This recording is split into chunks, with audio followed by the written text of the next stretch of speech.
सप्ताह विधि। अच्छा, सप्ताह विधि जानते हैं कहां से प्रारंभ हुई है? इसको अभी गुप्त रखते हैं, 2, 5, 10 मिनट बाद बताएंगे सप्ताह विधि कहां से प्रारंभ हुई। कुछ सस्पेंस भी होना चाहिए। कहां से हुई है सप्ताह विधि प्रारंभ? मैं प्रत्येक कथा में इस बात पर बड़ा जोर देता हूं कि श्रीमद् भागवत का प्रथम दिवस, श्रीमद् भागवत का द्वितीय दिवस, श्रीमद् भागवत का तृतीय दिवस अपने आप में बहुत बड़ा ज्ञान का भंडार है। 3 दिन ज्ञान की कथा है। फिर उसके बाद जैसे ही भगवान आते हैं ना, फिर आनंद की कथा है। 3 दिन कैसी कथा है? ज्ञान की, उसके बाद आनंद की, और अंतिम दिन कथा है वैराग्य की। बड़े ज्ञान की कथा है। 3 दिन बड़े ध्यान पूर्वक होकर सुनना पड़ता है। कृपा है भगवान की, गोविंद की। सप्ताह विधि हरिद्वार से प्रारंभ हुई। कैसे प्रारंभ हुई इसको जानिए। एकदा ही विशालाया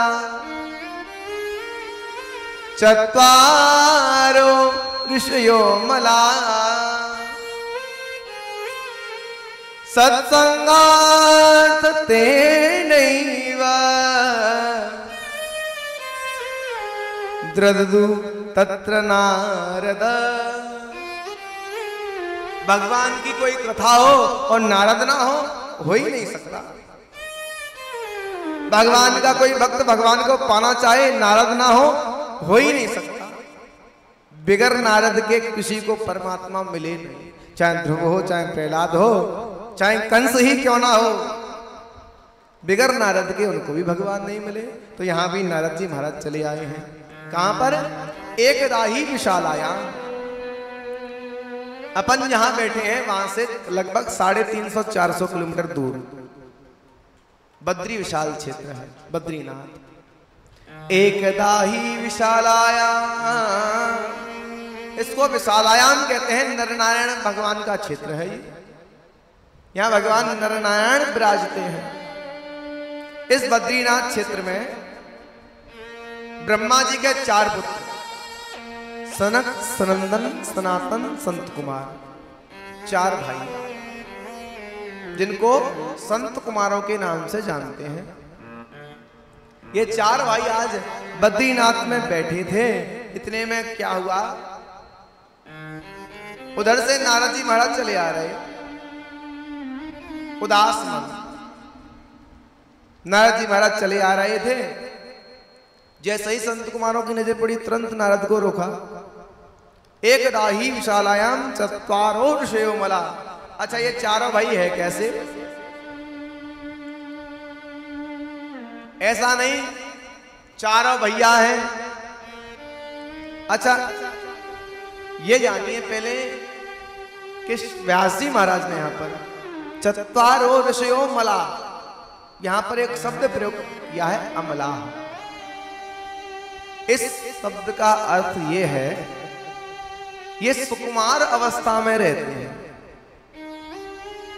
ऋषयो मला, यहां शब्द जो प्रयोग किया है वो इसलिए किया है कि ये 4 भैया जो हैं सुकुमार अवस्था में ही रहते हैं।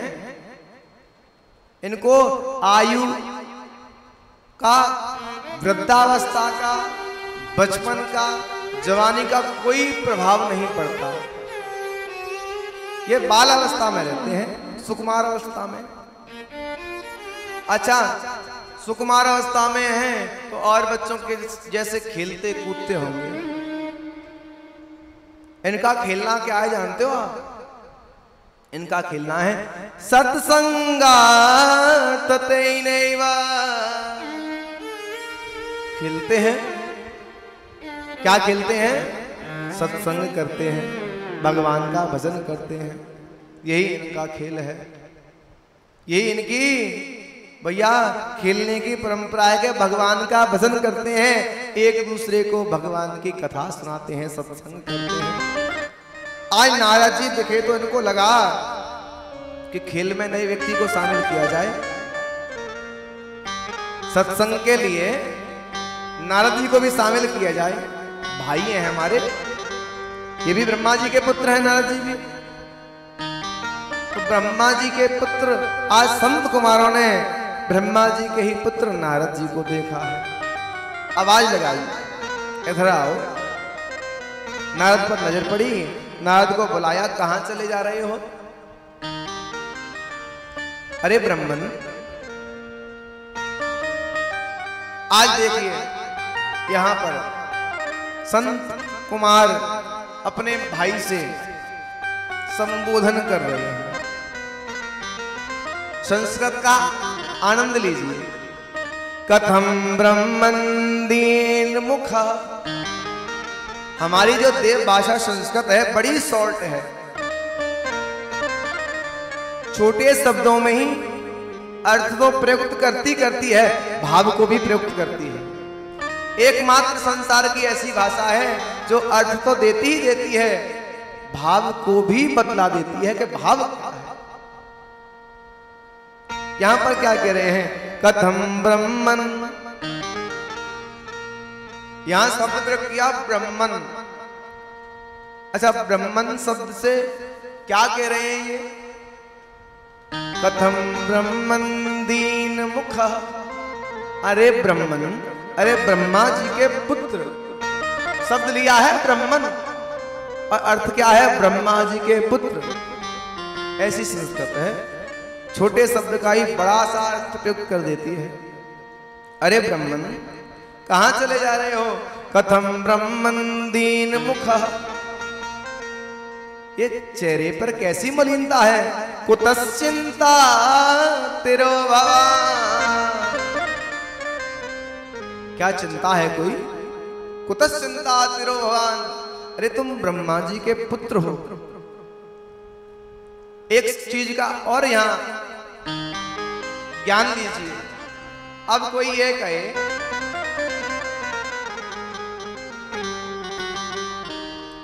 कहे महाराज जी थोड़ा ध्यान दें गुरुदेव, यहां पर जो ब्राह्मण शब्द प्रयुक्त किया है,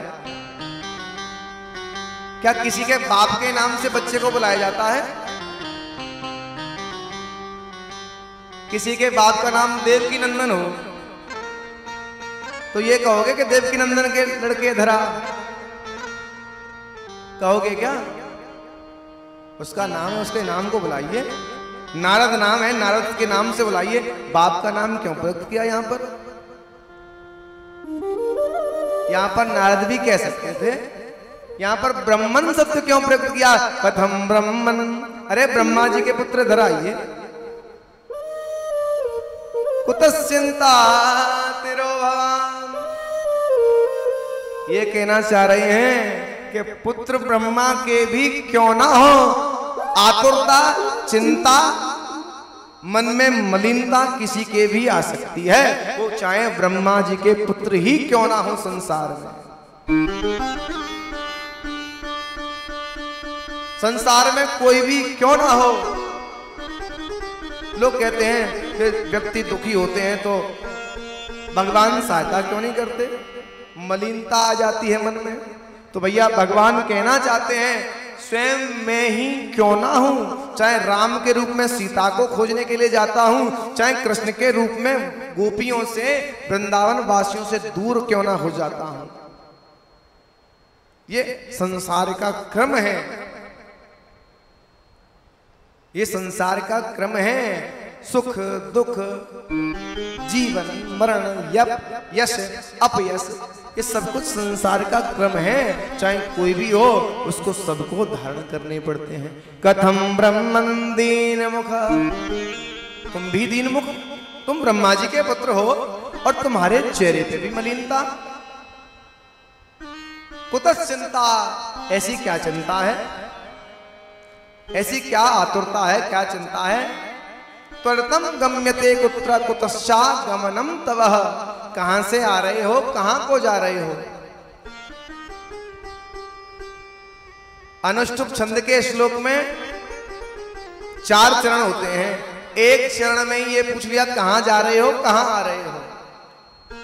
मात्र 8 अक्षरों में, 32 अक्षर होते हैं उसमें, 8 अक्षरों में पूछ लिया त्वरितम गम्यते कुत्र, कुतश्चा गमनम तुवा, दूसरे 8 अक्षर बोले कहां से आ रहे हो, कहां को जा रहे हो, ये बताओ। ये चेहरे पे मलिनता क्यों है? तब नारद जी महाराज ने कहा अहम तु पृथ्वी यातो ज्ञाता सर्वोत्तमामिति। पृथ्वी पर गया था, धरती पर क्या जानकर गया था? ज्ञाता सर्वोत्तमामिति,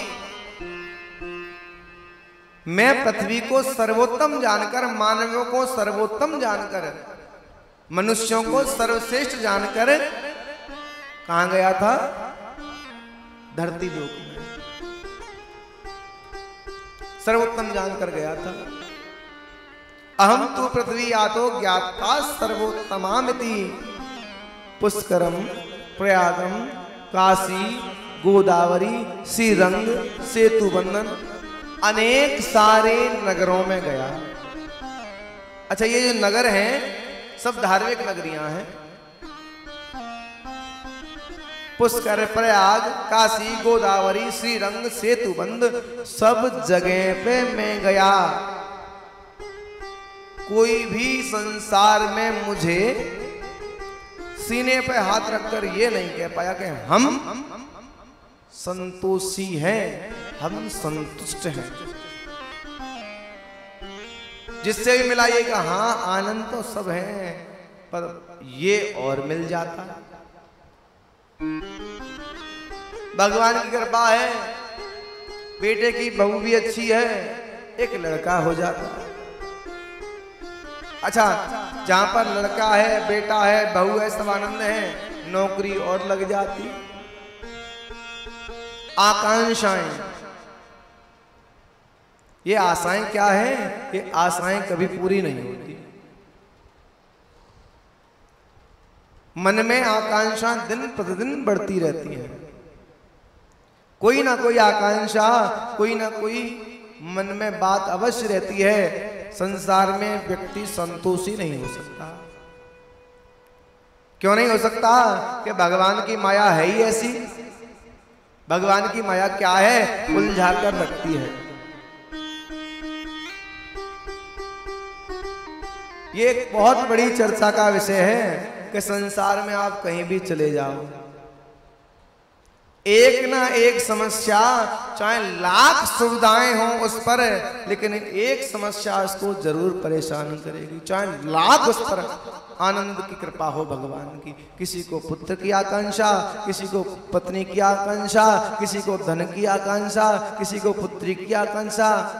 संसार में कहीं भी चले जाओ, कोई भी मनुष्य ये नहीं कह सकता कि हाँ सब प्रकार के आनंद हैं। भगवान एक ना एक फुलझड़ी लगा के जरूर छोड़ते हैं।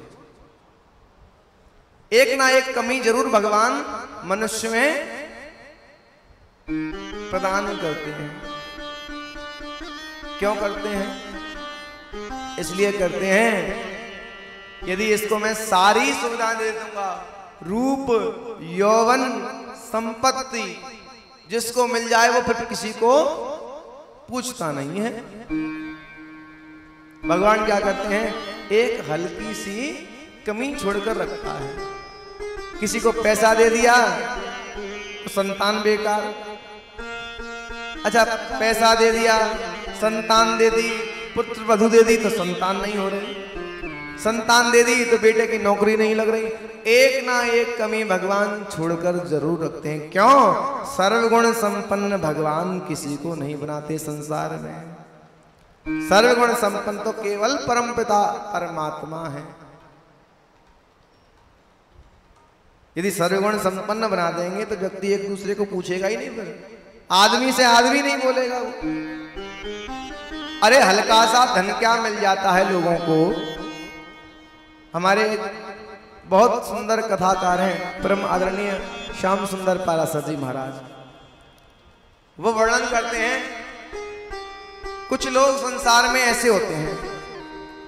कैसे?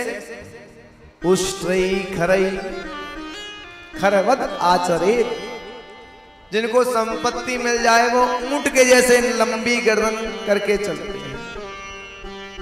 जिनको धन संपत्ति मिल जाती है वो कैसा आचरण करते हैं? स उष्ट्रई, वो ऊंट के जैसे लंबी गर्दन करके चले, बढ़िया कलर का कुर्ता पजामा पैंट शर्ट पहने और क्रीम तेल फुले लगाए और छाती को चौड़ाया, बड़े चौड़ा कर छाती चलते हैं।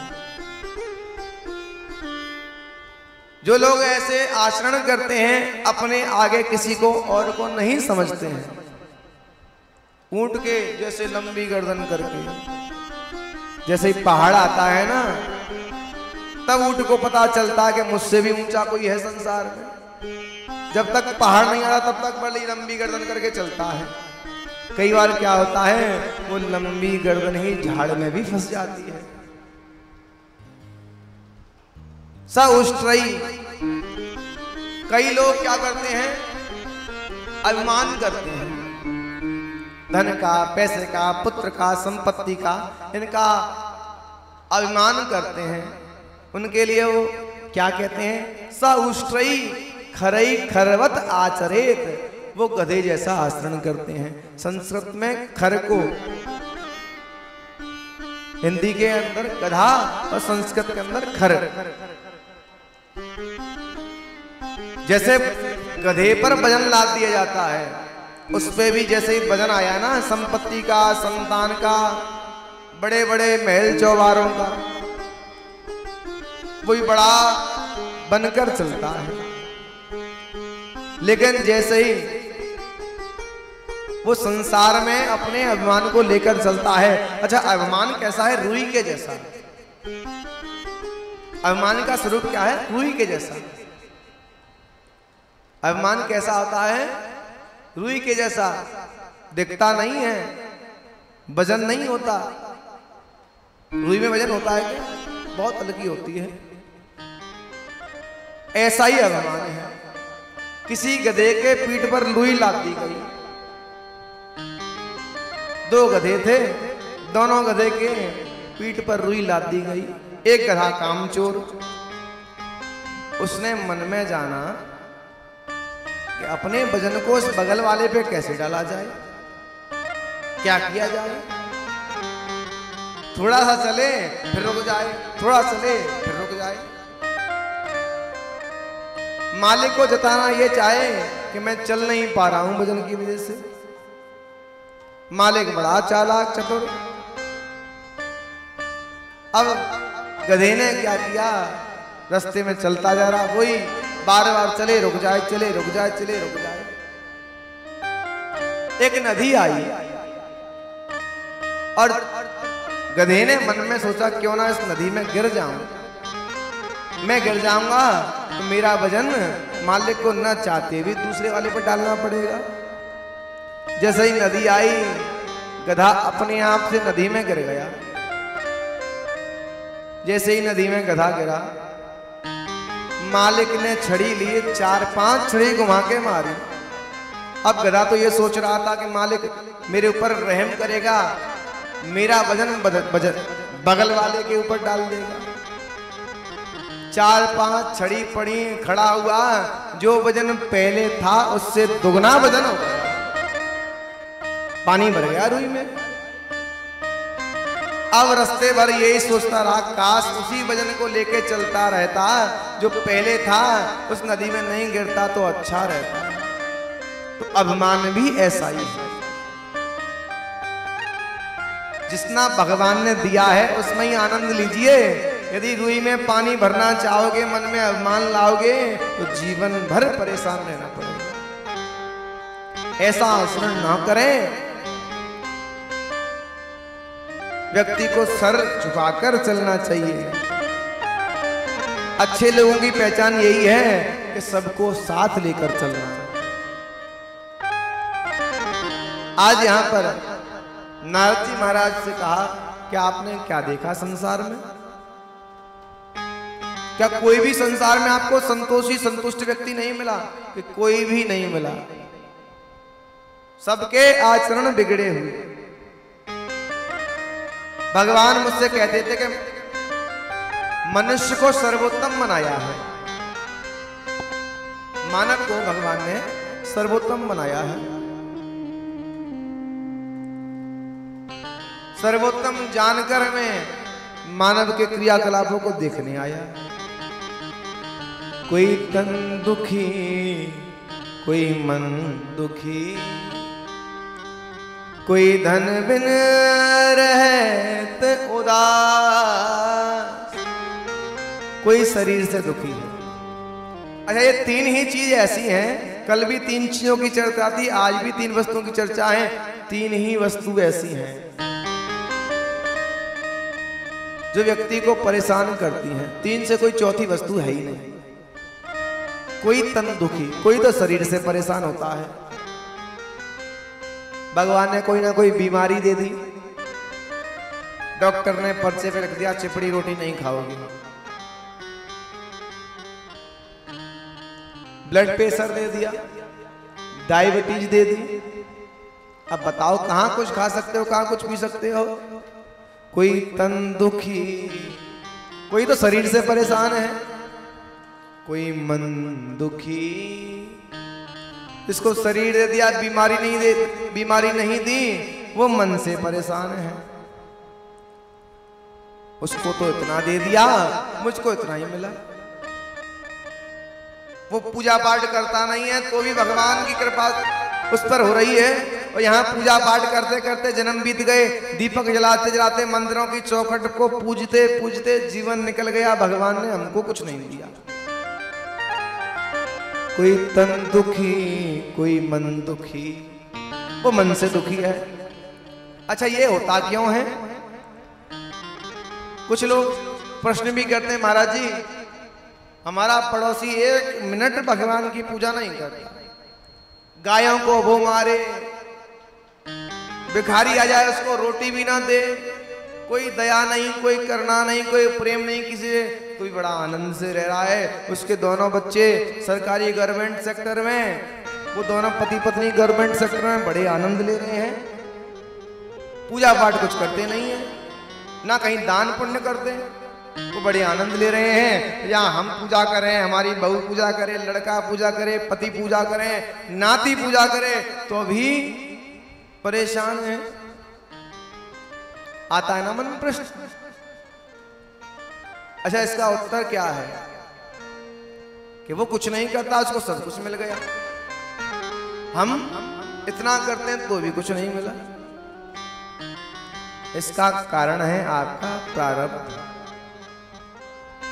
आपके पूर्व जन्म के पुण्य, आपके पूर्व जन्म के पाप। उसको इसलिए मिल रहा है कि वो पूर्व जन्म में करके आया था। जब तक बैंक में धन जमा नहीं करोगे ब्याज भी नहीं मिलेगी।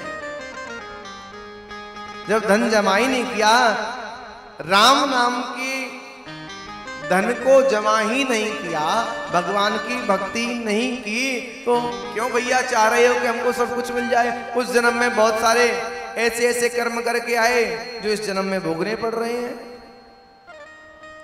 राम नाम को अंक है, सब साधन है शून्य। भगवान के नाम की क्या महिमा है? राम नाम का अंक कैसा है?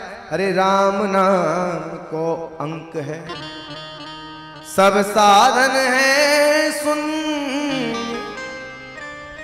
अंक गए कछुआत ना,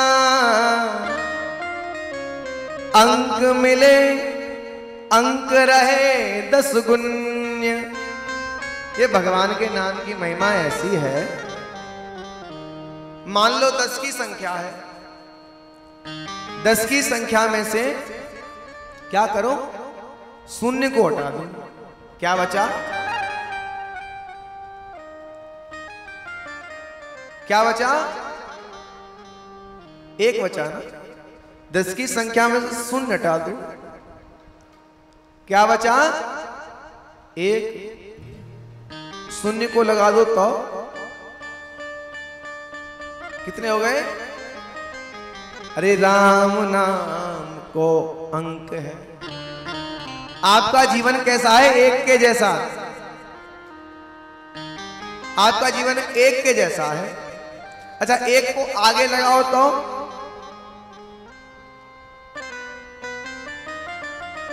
एक को आगे लगाओ तो कुछ नहीं, मतलब उस एक को पीछे लगाओ। इस जीवन के साथ को साथ में लेके चलो। पहले क्या हुआ ये मत सोचो, आगे क्या होगा ये सोचो। जो करके आए उसको भूल जाओ। पहले वाले जीरो को मत देखो, पहले जीरो लगाने से अब कुछ नहीं हो रहा। इस जीरो को लगाओ पीछे। अरे राम नाम को अंक है, ये जीवन राम के नाम का है, भगवान ने दिया हुआ है। सब साधन है शून्य, संसार के सारे साधन क्या है? शून्य। लेकिन ये शून्य कैसा है? इस शून्य को भगवान से जोड़ लिया, प्रभु से जोड़ लिया, अपने जीवन में शून्य रूपी परमात्मा को बसा लिया। अच्छा, परमात्मा कैसे हैं? दिखते नहीं है, शून्य के जैसे हैं। जब तक भजन पूजा करके वृद्धावस्था आ जाती है तब तक भगवान के नाम का चमत्कार दिखता नहीं है व्यक्ति को। लेकिन जैसे ही यमदूत लेने आते हैं ना, तब से भगवान के उस शून्य का चमत्कार दिखना प्रारंभ होता है। वो यमदूत ले जाते हैं, फिर उसके कर्मों की गणना की जाती है, क्या क्या किया है, तब समझ में आता है उस शून्य रूपी परमात्मा का। जिसने शून्य रूपी परमात्मा को भजा पाया उसको भगवान अपने धाम बुलाते हैं, और जिसने शून्य रूपी परमात्मा को नहीं पाया वो फिर पुनः यातनाओं में पड़ा रहता है। कहने का मतलब यही है कि भगवान के उस शून्य रूपी नाम को जीवन में बसा कर रखो। जिसने पहले जन्म में अच्छे कर्म किए वो भोग रहा है, इस जन्म में नहीं कर रहा तो आगे के लिए कांटे बो रहा है। आप इस जन्म में कर रहे हो तो भोगोगे अवश्य। जैसी करनी वैसी भरनी, अच्छा करोगे तो अच्छा मिलेगा। ये एफडी सिस्टम है। भगवान की कृपा, भगवान की पूजा, भगवान के पुण्य, दूसरों की सहायता करना, दूसरों की सेवा करना, वृद्धजनों की, गुरुजनों की सेवा करना, ये पुण्य कैसे हैं? एफडी सिस्टम जैसे हैं। हर महीने के महीने जमा कर रहे हो, कुछ इकट्ठा जमा कर दिया, कुछ थोड़े थोड़े कर कर जमा करते जा रहे हो। अच्छा, जमा का धन कब मिलेगा? जब इकट्ठा हो जाएगा ना, तब इसका प्रभाव पता चलेगा अगले जन्म में कि हाँ, हमने अगले जन्म में पुण्य किए हैं, इसलिए न चाहते भी सब कुछ हमें मिल रहा है। ये पुण्य और पापों का खेल है, प्रारब्ध का खेल है कि क्या मिल रहा है क्या नहीं मिल रहा है। कई लोग मेहनत भी नहीं करते तो भी वस्तु मिल जाती है, कई लोग मेहनत करते हैं तो भी नहीं मिलती। आपके कर्मों का खेल है। कल मैंने कहा था, अवश्य में भी भोक्तव्यम कृतम कर्मम शुभाशुभम ना भुक्तम क्षीयते कर्म कल्प कोटि शतैरपि। 100 वर्ष हो, 1000 वर्ष हो, करोड़ वर्ष हो, जो पुण्य किए हैं, पाप किए हैं, भोगने अवश्य पड़ेंगे। नारद जी कहते हैं, संसार में कोई भी मुझे दिखा ही नहीं जो ये कह सके मैं संतोषी हूं। लोगों की वृत्तियां बिगड़ गई हैं। लोग क्या करते हैं? आजकल लोग बेटा बेटी को बेचने लग गए हैं। क्या करते हैं? कन्या विक्रीण लोभा दंपति नाम च कलकनम। क्या करने लगे हैं? तरुणी प्रमुतागे है शालको बुद्धिदायक कन्या विक्रीण लोभा दंपति नाम च कलकनम। आज लोग बात क्या करने लग गए हैं कि बेटे बेटी को बेचने लग गए हैं। शादियों में अनेक सारा रुपया पैसा मांगते हैं। पहले संबंध हुआ करते थे तो संधि बनते थे। संधि जानते हैं किसे कहते हैं? धी माने होता है बुद्धि, समान बुद्धि वाले, समान विचारों वाले। लेकिन आज तो संधि होते ही नहीं है। आजकल वो समधि की जगह समध हो गया है। समान धन वाले, समान पैसे वाले, वही रिश्ता करेंगे जहां स्टेटस बराबर का हो। ये नहीं देखते कि आचरण क्या है परिवार के, धन देखते हैं कि इसकी पास धन की कितनी मात्रा है। यहां श्रीमद् भागवत कहती है, महात्मा कह रहा है, तरुणी प्रभुता गे हे श्याल को बुद्धिदायक। अच्छा, घर में चलती किसकी है? तरुणी, नई बहू। सलाह किसकी लेते हैं?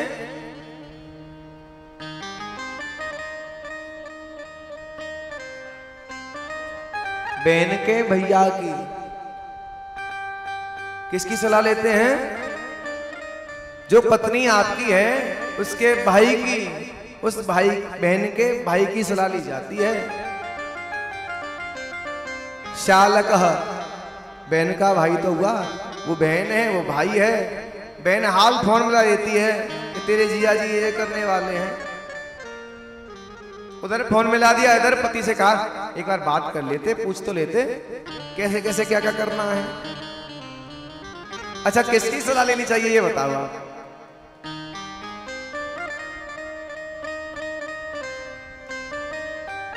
ये प्रसंग चल रहा है संत कुमार और नारद में, जिनका घर गृहस्थी से कोई मतलब नहीं है,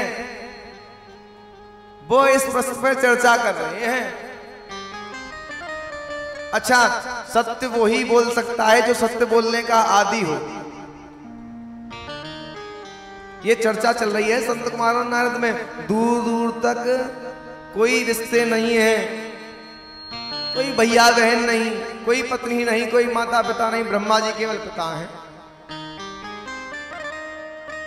एक संकल्प मात्र पैदा हुए तो एक मानसिक रूप से पैदा हुए हैं मन के द्वारा।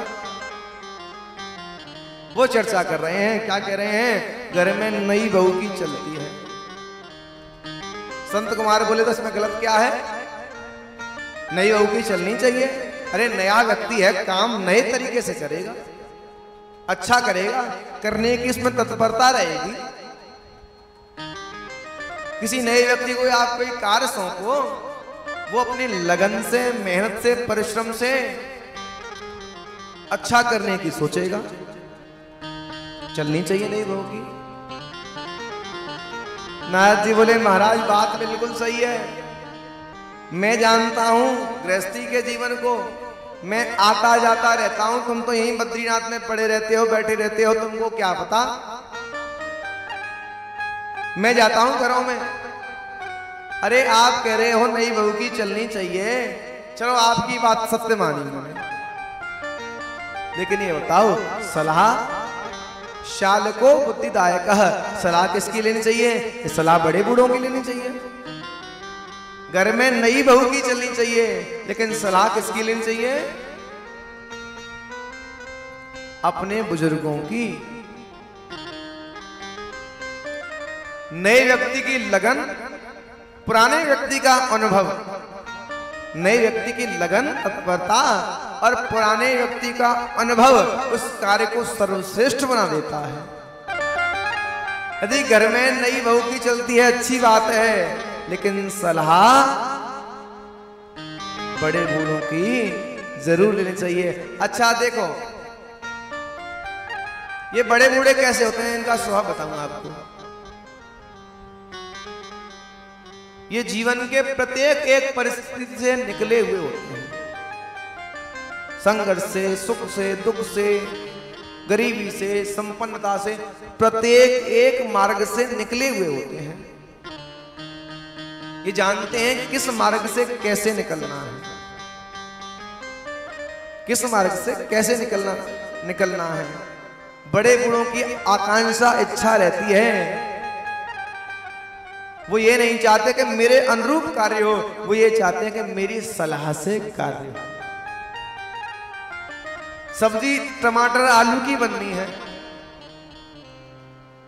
सब्जी टमाटर आलू की बननी है, पता है घर में टमाटर आलू है, खाली बनेगी वही, कोई विकल्प नहीं है, तो भी बड़े बूढ़ों से पूछ लो आज क्या सब्जी बनाएं। तो उनका पहला प्रश्न क्या होगा? क्या क्या उपलब्ध है? आपने कहा टमाटर और आलू हैं, उत्तर क्या आएगा?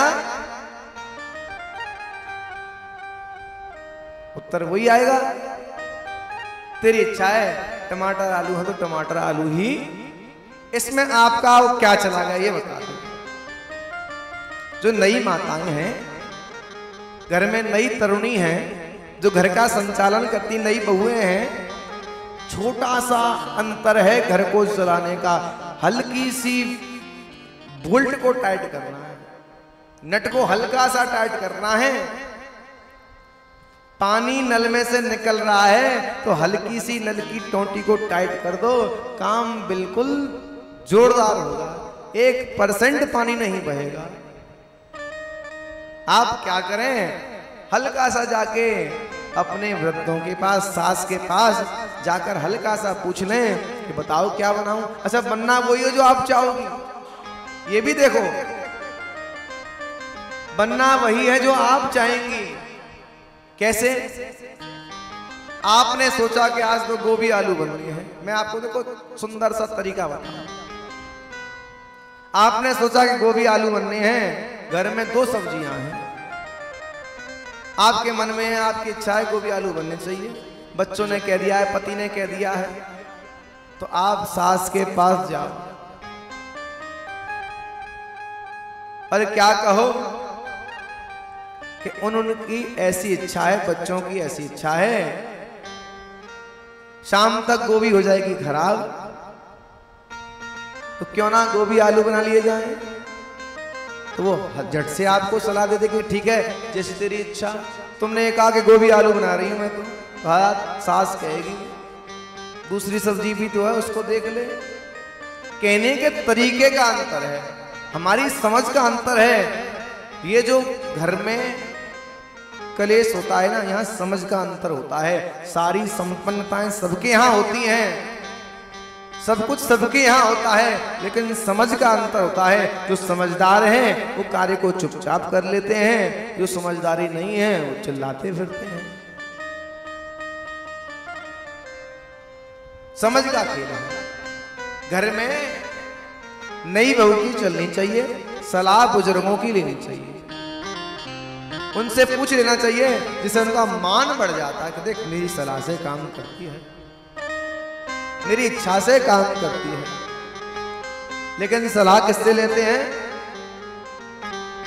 नारद जी महाराज कहते हैं तरुणी प्रभुता गे शालको बुद्धिदायक। सलाह लेते हैं साले साहब से, पत्नी के भाई से। जिसने ऐसी सलाह ली उनके घर के घर नष्ट हो गए हैं, समूल पूरा का पूरा वंश नष्ट हो गया।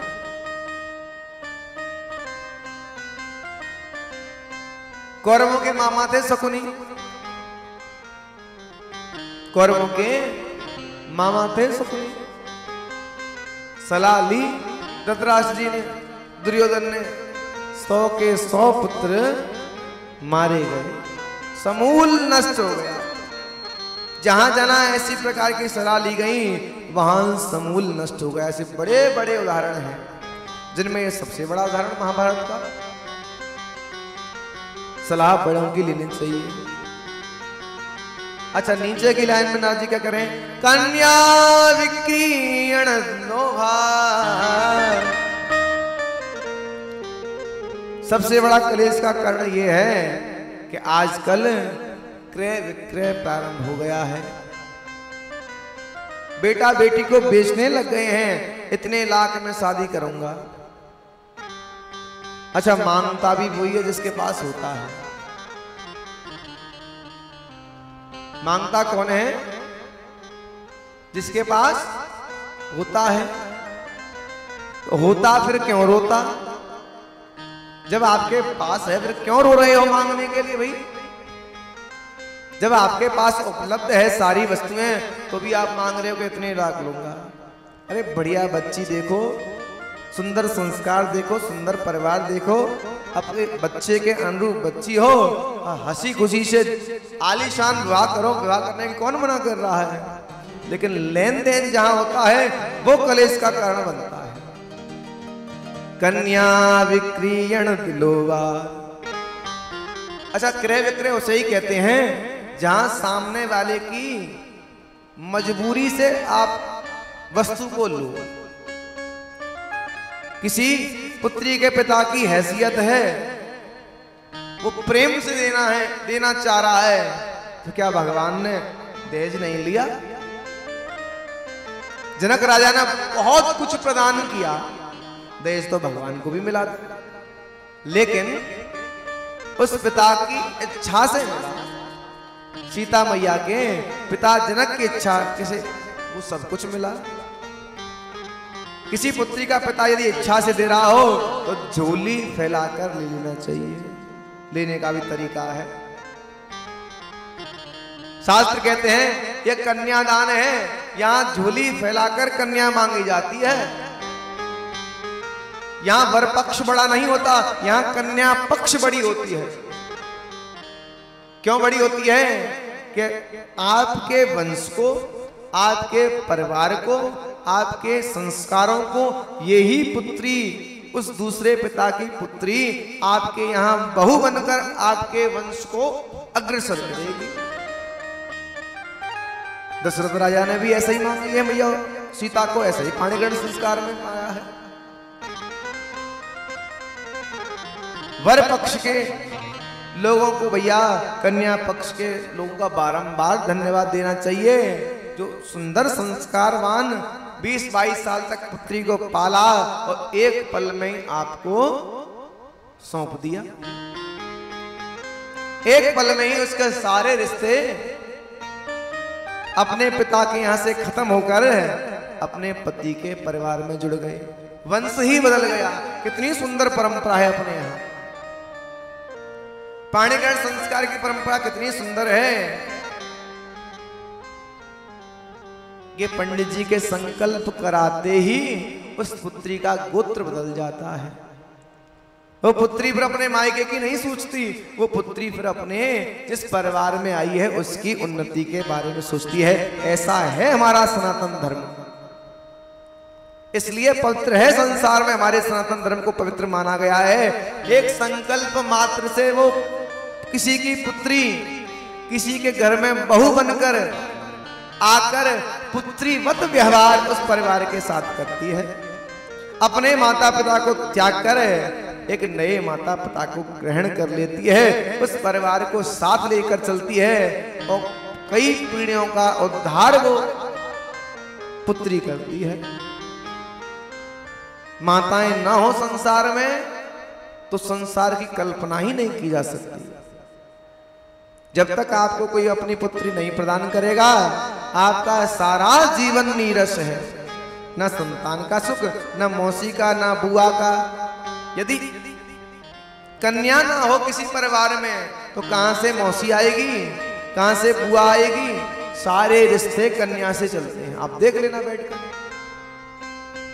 जितने भी रिश्ते हैं ना, सारे रिश्ते कन्या से चलते हैं।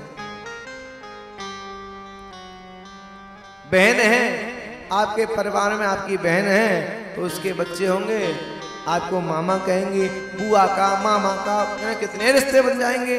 यदि कन्या नहीं है तो कोई रिश्ता आगे बढ़ता ही नहीं है। बुआ का, मौसी का, सारे रिश्ते स्थिर हो जाते हैं।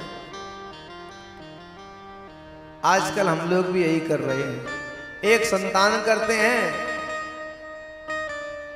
ना कोई बुआ, ना कोई मौसी, ना कोई चाचा, ना कोई चाची, ना कोई ताऊ। 2-3 लड़के होंगे तभी तो चाचा ताऊ बनेंगे। अकेला होगा, ना मौसी है, ना बुआ है, ना बहन है। हम लोग भी यही आजकल परपाटी निभा रहे हैं। भैया इस परपाटी से बचिए। एक कन्या होना परम आवश्यक है घर में। पुत्र हो तो चल जाएगा, लेकिन कन्या नहीं है तो नहीं चलेगा। कन्या परम आवश्यक है इस जीवन को कल्याण करने के लिए। जो कन्यादान नहीं करते, शास्त्रों में देखिए कन्यादान का वर्णन।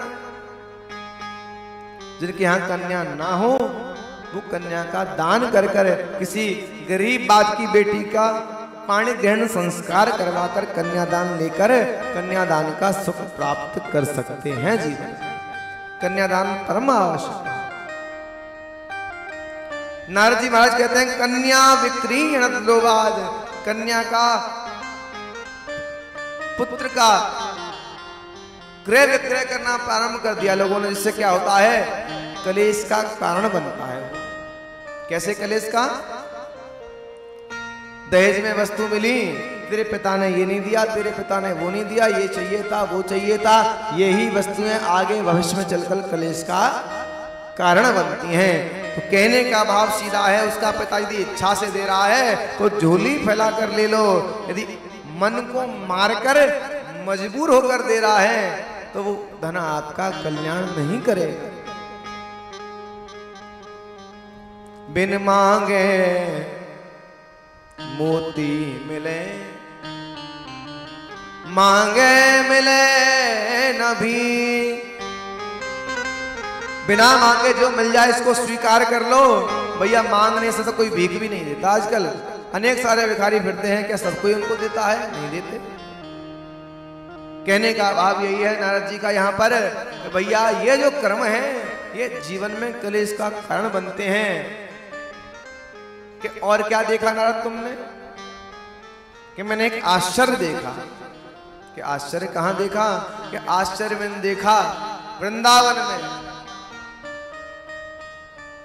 मैंने वृंदावन में आश्चर्य देखा। क्या? कि मैं सब जगह घूमते गानते, मैंने मन में जब ये सोचा कि सब जगह श्रीरंग सेतुबंद रामेश्वरम गया, सब जगह घूम आया हूं, क्यों ना एक बार वृंदावन भी जाकर देखूं। जैसे ही मैं वृंदावन गया तो मैंने वृंदावन में क्या देखा है? एक 20 वर्ष की युवती बैठी है, उसके गोद में 2 वृद्ध पुरुष लेटे हैं। एक 20 वर्ष की युवती बैठी हुई है, उसके गोद में 2 वृद्ध पुरुष लेटे हैं। अनेक सारी स्त्रियां पंखा झाल रही हैं। हे संत कुमारों, मुझे बड़ा आश्चर्य हुआ कि जवान स्त्री के गोद में वृद्ध पुरुष लेटे हैं। ये कैसे? मुझसे रहा नहीं गया, मैं नजदीक पहुंचा। जैसे ही मैं नजदीक पहुंचा तो तब तक उस स्त्री ने मुझे आवाज लगा दी। उस स्त्री ने आवाज लगाई है, भो साधु क्षणम तिष्ठ मच्चिंताम अपि नाशय। अरे अरे साधु, अरे नारद रुको, मेरी चिंता का नाश करो। मत चिंताम अपि नाशय, मेरी चिंता का नाश करो, समाधान करो। मैं नजदीक गया, मैंने पूछा आप मुझे जानती हैं? कि जानती हूं। कौन हूं मैं? कि आप नारद हो। आप कौन हैं? उसने अपना परिचय दिया। अहम भक्ति रीति ख्याति, मेरा नाम भक्ति है। अहम भक्ति रीति ख्याति। ये दोनों कौन है? वृद्ध पुरुष। इमो में तनयो मतौ, इमो, ये दोनों कौन है? ये मेरे पुत्र हैं। नारद जी बोले ये पहली बार सुना कि माता तो जवान है और पुत्र बूढ़े। ये कहां संसार का क्रम हो गया कि माता जवान पुत्र बड़े बूढ़े? ये मेरी समझ में नहीं आया। तो भक्ति कहती हैं इनके नाम नारद, इनके नाम है ज्ञान वैराग्य नामानऊ। इनका नाम है ज्ञान और वैराग्य। क्या नाम है? ज्ञान वैराग्य नाम है। मैं भक्ति हुई है, मेरे दोनों पुत्र हैं। आप जवान हो, पुत्र बूढ़े बड़े, ये बात समझ में नहीं आई मेरे। ऐसा कैसे हो सकता है? तो भक्ति मैया कह रही है नारद इसका भी कारण है। कि क्या कारण है? काल योगेन जर्जरौ, काल योगेन, ये समय के हिसाब से कलयुग आ गया है, कलयुग के वजह से ये दोनों बूढ़े हो गए हैं। अच्छा, कलयुग में होता भी ऐसा है, ज्ञानी सब बने फिरते हैं, पता हो तो, पता नहीं हो तो भी खुद पर उस बात का अमल नहीं करेंगे। खुद गुटखा खा रहे हैं, दूसरे को कह रहे हैं भैया गुटखा खाने से बड़ा नुकसान होता है। खुद ने पूरी जमीन रंगीन कर दी है थूक थूक कर, यहाँ थूक वहां थूक वहां थूक, बाथरूम में थूक, वॉश बेसिन में थूक, जहां जगह मिल जाए, छत पे, जमीन में, जहां मिल जाए वहीं थूक थूक कर पूरी जमीन रंगीन कर देते हैं गुटखा वाले। अच्छा, इनको पुताई का काम दिया जाए तो बड़ा जोरदार करेंगे, जीवन में 2-4 बिल्डिंग तो रंग देंगे थूक थूक कर। इतना तो थूकते होंगे, जरूरी है कि 2-4 बिल्डिंग इनके थूकने से रंग जाएं। तो जो गुटखा खाते हैं वो पुताई का काम करना भी प्रारंभ कर दें भैया। क्यों कि थूक थूक कर आपने उस धरती माता को कैसा कर दिया है। कई लोग तो मैंने ऐसे देखे हैं, जिस कमरे में रह रहे हैं ना, वहीं जहां रह रहे हैं उसी कमरे में बगल में कोई कोना कुचारा देखा और झट से रंगीन कर दिया, दीवार को पेंटिंग बना दी। तो भैया ऐसे आचरण से बचें आप। उस पर लिखा भी रहता है स्वास्थ्य के लिए हानिकारक, कोई भी मादक पदार्थ हो वो स्वास्थ्य के लिए हानिकारक है ही है।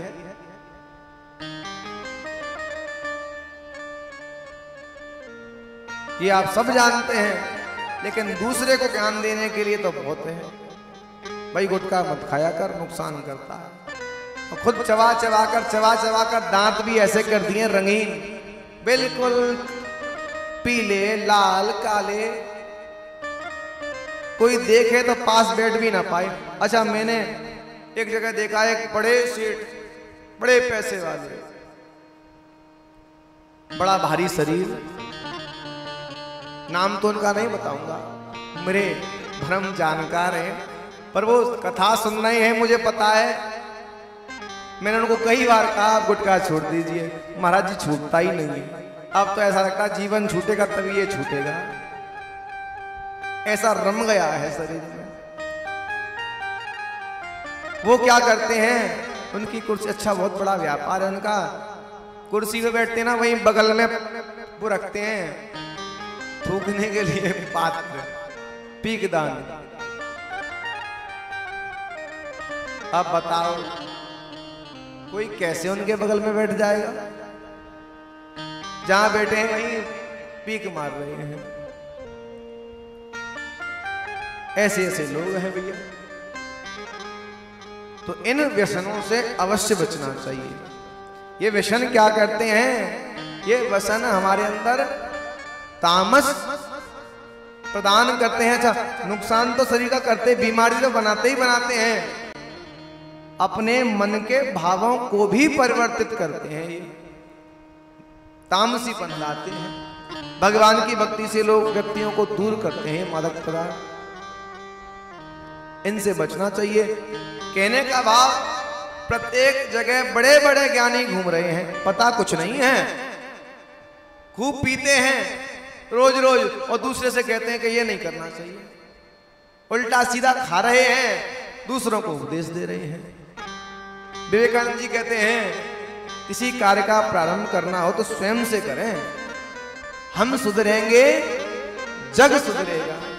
यदि हम अच्छे हैं तो सामने वाले को उपदेश दे सकते हैं, हम अच्छे नहीं हैं तो हमारी कोई जिम्मेदारी नहीं बनती कि सामने वाले को उपदेश दें। ज्ञानी न बने, हम अपने ऊपर सलाह का आचरण नहीं कर रहे, सलाह को अपने ऊपर नहीं प्रवृत्त कर रहे, दूसरे को सलाह दे रहे हैं। ज्ञानी बड़े हैं संसार में, बड़े बड़े ज्ञानी फिर रहे हैं, पता कुछ भी नहीं है।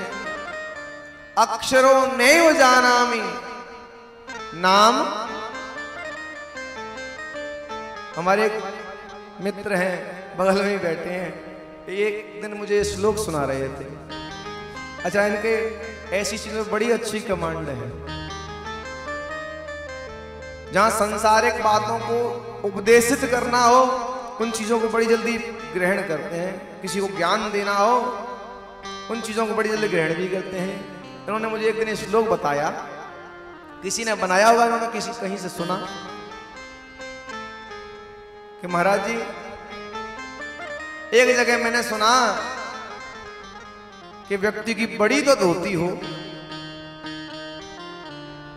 और बड़ा ही पगड़ी पहन के बैठा हो। आजकल क्या करते हैं, कोई सिर पे फेंटा तो लगाते नहीं है लोग बाग, खुद आजकल पहन कर बैठ जाते हैं। कई मैंने ऐसे देखे हैं, कोई पहनाने आ नहीं रहा है, खुद ही पहन के बैठ गए। बड़ी लंबी चौड़ी धोती, लंबी पट्टी वाली, बड़ा चौड़ा सिर पे बांध दिया वो साफा। अच्छा, बड़ी धोती और बड़ा ही साफा, बढ़िया तिलक लगा दिया यहां तक गाल तक, 2-3 तिरंगा चौरंगा। अच्छा, ये तिलक भी बड़े उससे लगते हैं, जिस धर्म की आपने जिस परंपरा की दीक्षा ले रखी है आप वैसा ही तिलक लगा सकते हो। इसके भी नियम है, तिलक लगाने के भी नियम है। ऐसे नहीं हर किसी का तिलक लाल पीला गुलाबी सब कुछ लगा लो, इसके भी नियम है। बड़ा बड़ा चंदन लगाया, लाल पीला काला सफेद सिंदूर सब लगा लोगे, बढ़िया कपड़े कलब वाले। लेकिन आगे क्या, अक्षरो नैव जानामि, बड़ी धोती है, बड़ा साफा है, लंबा चौड़ा तिलक, दूर से ऐसा लगा कि बड़े जोरदार महाराज जी आ रहे हैं। पास जाके क्या देखा, अक्षरो नैव जानामि। बात की तो पहले पीक मारी, मुंह में क्या लगा रखा है, तांबूल। अक्षरो नैव जानामि, ज्ञान व्यान कुछ नहीं है, स्वरूप ऐसा बना रखा है, नाम ढपोल शंकरा। अक्षरो नैव जानामि नाम ढपोल शंकरा। बड़े बड़े लंबे चौड़े नाम रख लिए, श्री श्री 1000 2000 3008, ब्रह्म ऋषि भागवताचार्य ज्योतिषाचार्य, 5-6 डिग्री लगा दी आगे। पता ये भी नहीं है कि भैया अयुण को सिद्ध कैसे करते हैं, एको यणची को सिद्ध कैसे करते हैं, 14 माहेश्वर सूत्र क्या होते हैं। तो इस कलयुग में क्या है, स्वरूप की पूजा है। जैसा स्वरूप बना लोगे, जय हो जय हो जय हो। भैया यहां ज्ञान देने वाले बहुत हैं, जानते कुछ नहीं है। कलयुग में ज्ञान की पूजा नहीं है, कलयुग में स्वरूप की पूजा होती है। बड़े लंबे चौड़े तिलक, तलब की धोती लंबी चौड़ी, 4-5 गाड़ियां आगे 4-5 गाड़ियां पीछे, जय हो रही है।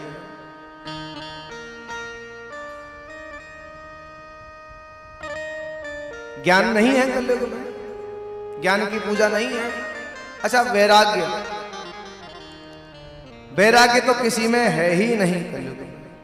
ये दो जो पुत्र हैं भक्ति के, ज्ञान और वैराग्य, तो ज्ञान की पूजा तो है ही नहीं। ज्ञानी जन तो बेचारे कोने में बैठे हैं,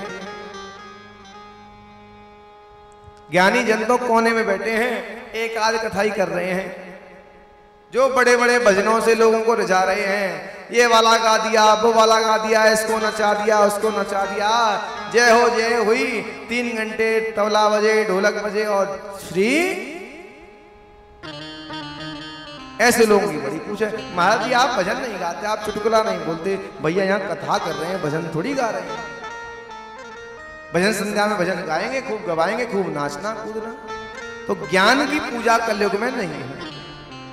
वैराग्य का दूर दूर तक नामो निशान नहीं है। कोई भी घर बार छोड़ना नहीं चाहता। बताओ, चाहता है कोई घर बार छोड़ना? यहाँ तो खींच खींच कर लाए हैं, बिल में से निकाल निकाल कर। बुरा मत मानना, आपके लिए नहीं करा मैं। कुछ लोग ऐसे थे जो अपने बिल में से खूब खींचे, आ जाओ चलो। महाराज जी अब क्या करूं, नाती मेरे बिना रहता ही नहीं। मैं चला जाऊंगा तो घर का क्या होगा, व्यापार का क्या होगा, दुकान का क्या होगा। अरे इस संसार से चले जाओगे फिर क्या होगा, फिर लेटर लिखोगे क्या नाती के लिए। हम अच्छे सकुशल पहुंच गए हैं परम लोक में, भगवान के धाम में। खूब लोगों को कुछ लोगों को खींचा, पर भैया भाग्य ही नहीं था हमारे खींचने से। होता क्या है, गंगा मैया चाहती नहीं थी कि कुछ लोग आए। वैराग्य भी नहीं है। आप लोग धन्य हैं, इतना तो वैराग्य है कि 3 घंटे तक बड़े चैन से कथा सुन रहे हैं।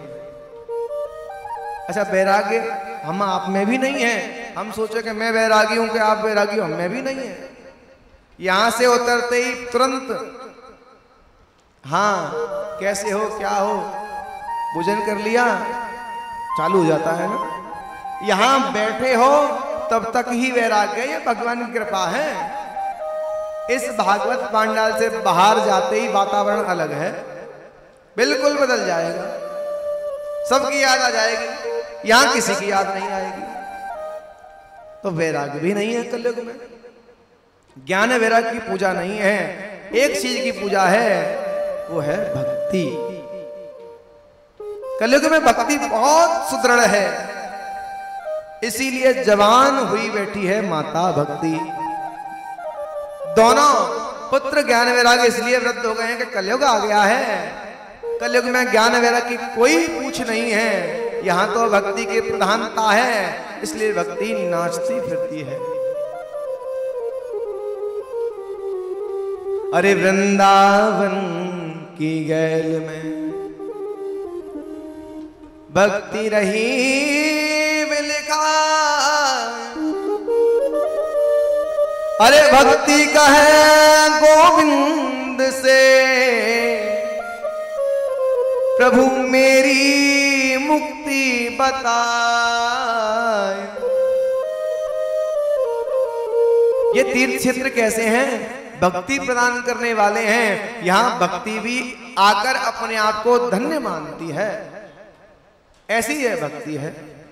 तीर्थ क्षेत्रों का यह प्रभाव है कि यहां आते ही वातावरण बदल जाता, मन बिल्कुल निर्मल हो जाता है। ये तीर्थ क्षेत्रों की कृपा है, उनका प्रभाव है।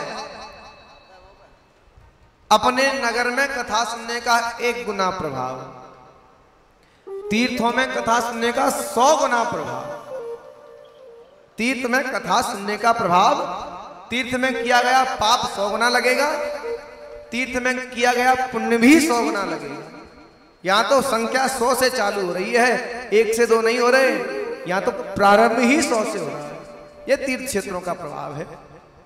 इसीलिए भैया हम सब यहां हरिद्वार में आकर दिव्य भगवान का ये पावन श्रीमद् भागवत पारायण सुन रहे हैं। भक्ति की प्रधानता है। नारद जी ने खूब प्रयास किए, ज्ञान वैराग्य जवान हो जाए। माता बूढ़ी होती है, माता बूढ़ी हो जाए, जो जवान हो गई है माता भक्ति, वो बूढ़ी हो जाए। पुत्र ज्ञान वैराग्य वृद्धावस्था को छोड़कर जवान हो जाए, माता बूढ़ी हो जाए। खूब प्रयास किए। वेद वेदांत, खूब वेद पढ़े, वेद वेदांत घोषश्च गीता पाठ मुहुर्मुहु। बार बार गीता पढ़ी, वेद वेदांत का उच्चारण किया। कुछ क्षण के लिए तो ज्ञान वैराग्य जगे, पुनः मूर्छित हो गए। भक्ति ने चरण पकड़ ली नारद के। अरे नारद, मेरे पुत्रों की इस वृद्धावस्था को दूर करो, तुम ही कर सकते हो, मैं तुम्हारी शरण में हूं। हे संत कुमारों, ये है मेरे उदासी का कारण। मैं ये पूछना चाहता हूं कि क्या करूं कि ज्ञान वैराग्य का बुढ़ापा दूर हो जाए, भक्ति के कष्ट की निवृत्ति हो जाए, आप मुझे ये बताइए। अब जाकर नारद जी ने कहा, महाराज ये मेरी बात है, बताओ उत्तर दो। अब मैं तो भगवान नारायण के पास जा रहा था पूछने के लिए, बताओ भक्ति ज्ञान वैराग्य का कष्ट कैसे दूर होगा।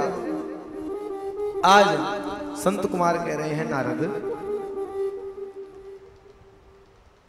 आप बहुत सत्कर्म करके आए, सत्कर्म सूचको नूनम ज्ञान यज्ञम स्मृति बुध। आपने ज्ञान वैराग्य के लिए अनेक सारे सत्कर्म किए, लेकिन आपको क्या करना चाहिए? यदि ज्ञान वैराग्य की आपको वृद्धावस्था को दूर करना है, भक्ति के कष्ट की निवृत्ति करनी है, तो एक काम करो। कि क्या काम करें? श्रीमद्भागवताख्यायम् सप्ताहवाचनम कुरु। ऐसा करो, सप्ताहवाचन की कथा श्रीमद् भागवत की कराओ। भक्ति के ज्ञान के वैराग्य के कष्ट की निवृत्ति अवश्य हो जाएगी। कि महाराज बिल्कुल निश्चित हो जाएगी, गारंटी देते हैं। आपको यदि ज्ञान वैराग्य भक्ति कष्ट की निवृत्ति करनी है तो श्रीमद् भागवत की कथा कराओ, सप्ताहवाचन की। नारद जी ने कहा, कहां कराएं, कैसे कराएं, कब कराएं? संत कुमार बोले, देखो बद्रीनाथ में तो कथा हो नहीं सकती। अच्छा, अब का बद्रीनाथ तब का बद्रीनाथ में बहुत अंतर था। अब तो बद्रीनाथ बड़े सहजता से पहुंच जाते हैं। अब की यात्रा तो बड़ी आरामदायक हो गई है। पहले पगडंडियों पर चलना पड़ता था, हल्के भी फिसले तो सीधे परम धाम। घर वालों को शरीर भी नहीं मिलता था, ऐसी बड़ी बड़ी खाइयां। अब बड़ा मार्ग सुगम हो गया है। संत कुमार बोले, कथा होगी मैदानी भाग में, ऐसी जगह पर जहां सब कोई आ सके। कहां करें? ऐसा करो नारद, कथा करनी है, बड़ी प्यारी पावन जगह है। क्या नाम है जगह का महाराज? अब देखिए, यहां पर श्रीमद् भागवत में व्यास जी महाराज स्कंद पुराण के अंतर्गत क्या कह रहे हैं? गंगा द्वार समीपे तू तत् आनंद नामकम। एक आनंद नाम का तट है। अच्छा, हम स्नान कहां करके आते हैं? उस घाट का नाम क्या है? यहां पर क्या कह रहे हैं? गंगा द्वार समीपे तू तट आनंद नामकम। आनंद नाम के तट पर कथा करो। कहां पर? गंगा द्वार में। अच्छा, गंगा द्वार कहां है? गंगा द्वार कहां पर है? जानते हैं गंगा द्वार किसे कहते हैं? हम जहां बैठे हैं, जिस जगह बैठे हैं, ये गंगा द्वार कहलाता है। ये गंगा द्वार कहलाता है। अच्छा, अब यहां पर श्रीधराचार्य पाद स्वामी श्री पाद गोस्वामी कह रहे हैं, श्रीमद् भागवत कथा के अंतर्गत श्री पाद गोस्वामी जी महाराज टिप्पणी कर रहे हैं कि भैया ये गंगा द्वार क्यों कहा है? जिस जगह पर कथा कह रहे हो उस जगह का नाम तो हरिद्वार है। यहां हरिद्वार ही कह देते सीधे सीधे। लोगों को क्यों परेशान कर रहे हो गंगा द्वार बोलकर? किसी को समझ में आएगा, किसी को नहीं आएगा। क्यों गंगा द्वार कह रहे हो? तो यहां पर श्री पाद गोस्वामी उसका उत्तर भी दे रहे हैं। श्रीमद् भागवत में टिप्पणी आई है नीचे कि गंगा द्वार इसलिए कहा है। आपकी बात सही है, हरिद्वार भी कह सकते थे, लेकिन गंगा द्वार इसलिए कहा गया जहां से गंगा द्वार मैदानी भाग में बहना प्रारंभ करती हो। जहां से गंगा मैदानी भाग में बहना प्रारंभ करती हो, यहां से ऊपर धारा भी छोटी है, मैदानी भाग भी नहीं है। गंगा का मूल अस्तित्व ही इस श्री हरिद्वार से आकर प्रारंभ होता है। आनंद यदि स्नान का है तो वो हरिद्वार में है, ऋषिकेश में है, लेकिन जो आनंद हरिद्वार में है वो आनंद ऋषिकेश में नहीं है गंगा स्नान का। अच्छा, उससे ऊपर और जाओ तो वहां तो गंगा ही नहीं है। भागीरथी, अलकनंदा, मंदाकिनी अनेक अनेक प्रकार की धाराओं से मिलकर दो नदियां हैं। नदियां 7 हैं, उससे ऊपर रुद्रप्रयाग, कर्णप्रयाग, सोनप्रयाग, 7 प्रकार के प्रयाग हैं ऊपर। उत्तरकाशी जिले के अंतर्गत कुछ आते हैं, कुछ उससे ऊपर भी हैं। गंगा जी का मूल अस्तित्व अलकनंदा और भागीरथी के मिलने से होता है। कहां पर? शायद बद्रीनाथ। वहां पर गंगा जी का मूल अस्तित्व प्रारंभ होता है। अलकनंदा और भागीरथी मिलकर गंगा का निर्माण करती हैं। अलकनंदा और भागीरथी मिलकर गंगा के नाम से वहां से बहना फिर नाम बन जाता है गंगा। उससे पहले अनेक सारे छोटे छोटे रूपों में बहती हैं गंगा मैया। जहां से गंगा मैदानी भाग में बहे वो है गंगा द्वार। द्वार किसे कहते हैं? जहां से घर का प्रारंभ हो।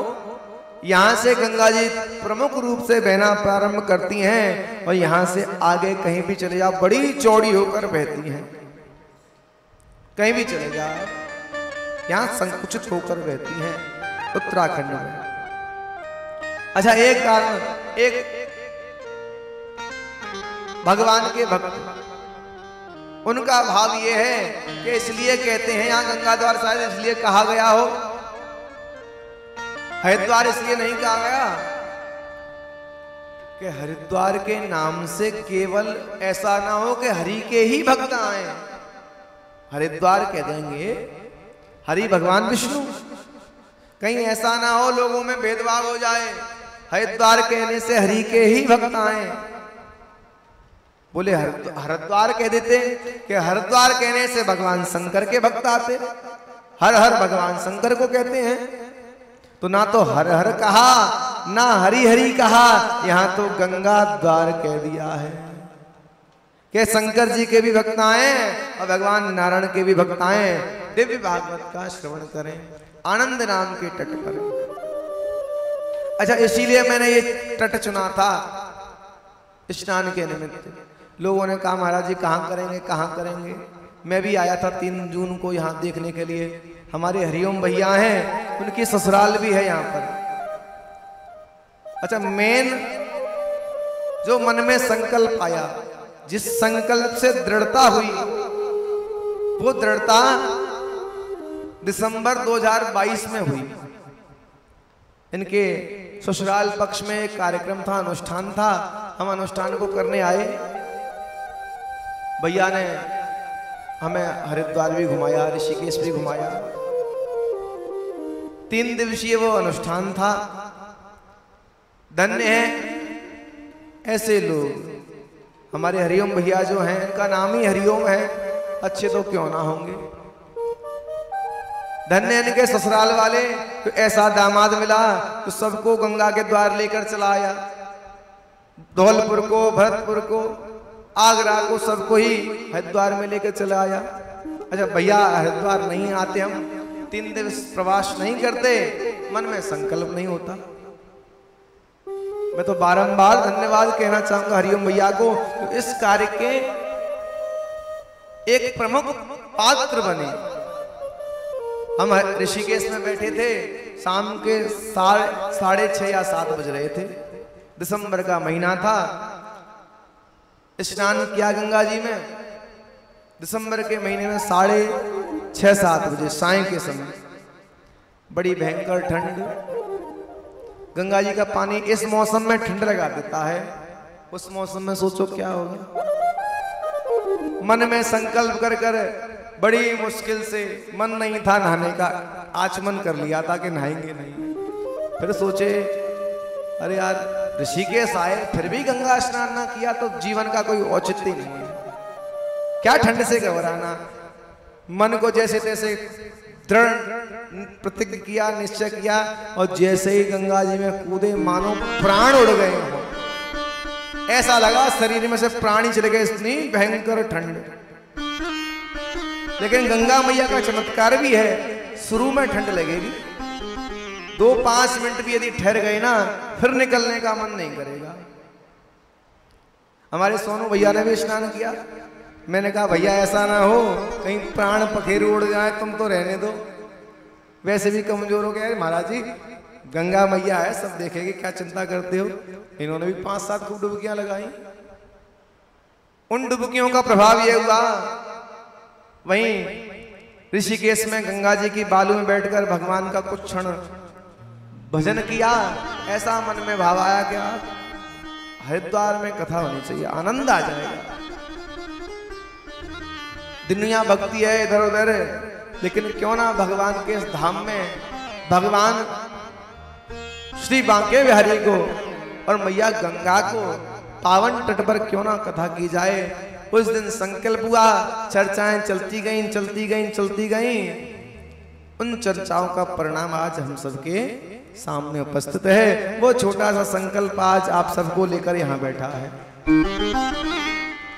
हम परम सौभाग्यशाली हैं। तो एक बार जो मैया गंगा का सहारा ले लेता है, फिर मैया ये उसको खींचती जाती हैं। गंगा जी का दर्शन मात्र ही कल्याण कर देता है, स्नान की तो बात क्या करें। अच्छा एक चीज और, वो उपहास भी है और बहुत गंभीर बात भी है। मैंने कहा था ना हमारे योगेश पंडित जी ऐसी बातों को बड़ी जल्दी कैप्चर करते हैं। तो एक दिन हम साथ में घूम रहे थे, एक जगह लिखा था धीरे चलोगे तो बार बार मिलोगे। ऐसे ही था, धीरे चलोगे बार बार मिलोगे, नहीं तो हरिद्वार मिलोगे। अस्थियां कहां विसर्जन होती हैं? हरिद्वार में। अब आप कितने परम सौभाग्यशाली हैं आप और हम। कुछ लोग मरने के बाद अस्थियों के रूप में गंगा जी में आते हैं, कुछ लोग मरने के बाद आते हैं। हम कितने सौभाग्यशाली हैं कि जीते जी गंगा स्नान कर रहे हैं। 1 नहीं, 2 नहीं, 3 नहीं, 4 नहीं, 5 नहीं, 6 नहीं, 7 नहीं, 8 दिन तक 2 टाइम हम गंगा स्नान कर रहे हैं। शायद हमसे ज्यादा सौभाग्यशाली संसार में कोई है ही नहीं। ये कृपा है मैया गंगा की। गंगा जी के पावन आनंद नाम के तट पर मंच लगाया गया गंगा जी की बालू का। अच्छा नारद जी महाराज ने आज संत कुमारों से कहा प्रबंध कैसे होगा कथा का। कथा होगी तो व्यास भी कोई लाना पड़ेगा। संत कुमार बोले हम काय को बैठे हैं, हम करेंगे कथा। तो ठीक व्यास मिल गए। अब श्रोता तो भगवान का नाम लेते ही चले आएंगे, निश्चिंत रहो कि महाराज और भी प्रबंध है, प्रसाद भी वितरित होगा, रहना खाना भोजन इत्यादि भी, तुम चिंता ना करो, सब काम बनते चले जाएंगे। तुम तो मन में संकल्प लो।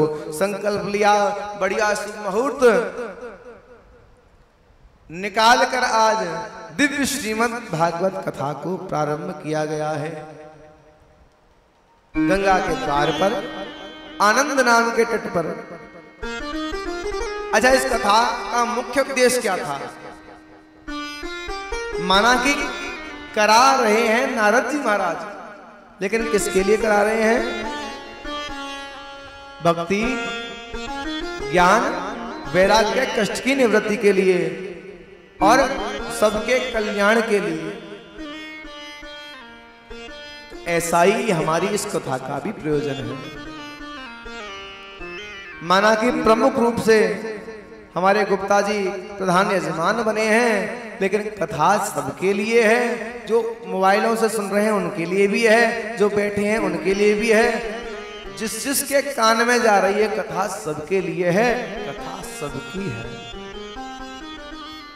ऐसी कथा में बड़ा आनंद आता है जहां कथा सबकी हो, एक की ना हो। वहां सब अपना मानकर सुनते हैं, कार्य करते हैं। तो कहने का भाव ये है कि भगवान हर एक जगह पर विद्यमान है। वो प्रत्येक जगह पर किसी ना किसी रूप में आकर सहायता अवश्य करते हैं। विश्वास आपका दृढ़ होना चाहिए। ऐसे ही हमारे प्रमोद भैया हैं। कथा से पूर्व पहले बहुत सारे विचार होते हैं, कैसे होगी क्या होगी, लेकिन जब संपन्नता की ओर आती है बड़ा आनंद आता है। लोग रो रो कर विदा करते हैं मुझको। अच्छा, मैं भी उसी नगर का 1 किलोमीटर दूर का, तो भी रो रो कर विदा करते हैं। क्यों? कि भगवान की भक्ति ऐसी है, भगवान की भक्ति में ऐसा चमत्कार है कि व्यक्ति को भगवान कब किस रूप में सहायता प्रदान करें। ऐसे आयोजन भगवान की कृपा से होते हैं, हम लोगों की कृपा से नहीं होते। ये भी भगवान का ही आयोजन है। आज यहाँ पर भक्ति ज्ञान वैराग्य को बुलाया गया, सबको एकत्रित किया गया। देखते ही देखते लोगों की भीड़ हो गई कि नारद जी कथा करा रहे हैं भक्ति ज्ञान वैराग्य की कष्ट की निवृत्ति के लिए। दिव्य श्रीमद् भागवत कथा प्रारंभ हुई। बोल भागवत भगवान की जय हो। आज दिव्य श्रीमद् भागवत कथा प्रारंभ हुई। गंगा द्वार पर आनंद नाम के तट पर यहां पर नारद जी महाराज प्रश्न पूछते हैं। संत कुमार कहते हैं, नारद, श्रीमद् भागवत एक ऐसी कथा है जो पापी से पापी व्यक्ति को भी तार देती है। नारद जी महाराज प्रश्न कर रहे हैं, क्या घोर से घोर पापी भी श्रीमद् भागवत से तर सकता है? कौन कौन लोग श्रीमद् भागवत से मुक्ति को प्राप्त करते हैं, कल्याण को प्राप्त करते हैं? आप मुझे ये बताइए, किस किस की भागवत से मुक्ति हो सकती है, आप ये बताइए मुझे।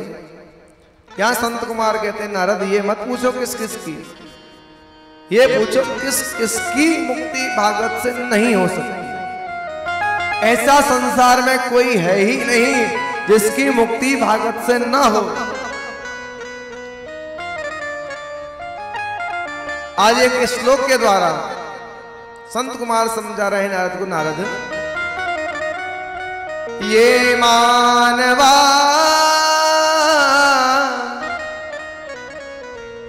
पाप कृतस्तु सर्वथा सदा दुराचाररता विमार्गका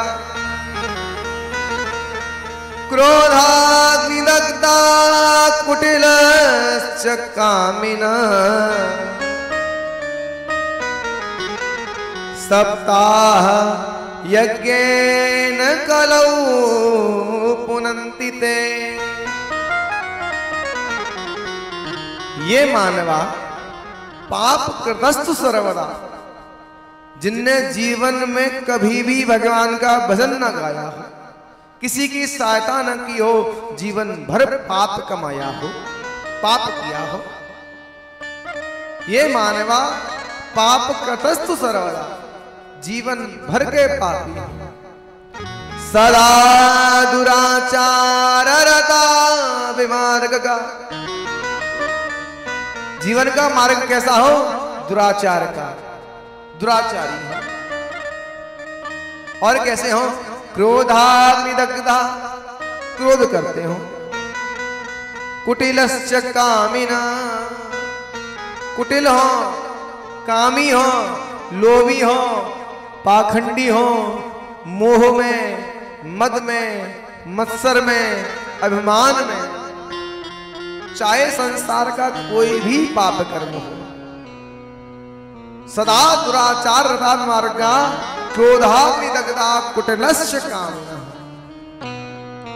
कुटिल से कुटिल क्यों ना हो, सप्ताह यज्ञेन कलौ पुनन्ति ते। ये भागवत ऐसी पतित पावनी है कि 7 दिन में उस पापी से पापी व्यक्ति का भी उद्धार कर देती है, कल्याण कर देती है। बोल भागवत भगवान की जय हो।